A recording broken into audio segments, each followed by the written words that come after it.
दीर्घायु कामना करिबा पाए लालडा ओ स्वामीर हाथ धरि मंदिर को डाकिले आनिलु आजी तोर से पूजा अमृत उपासना किछि भी काम रे लागि बोली आही केना मु आजी अरे ओ स्त्री बखरु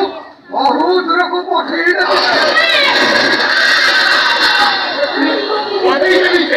तू चाहिए नहीं बस भाभी को की पाई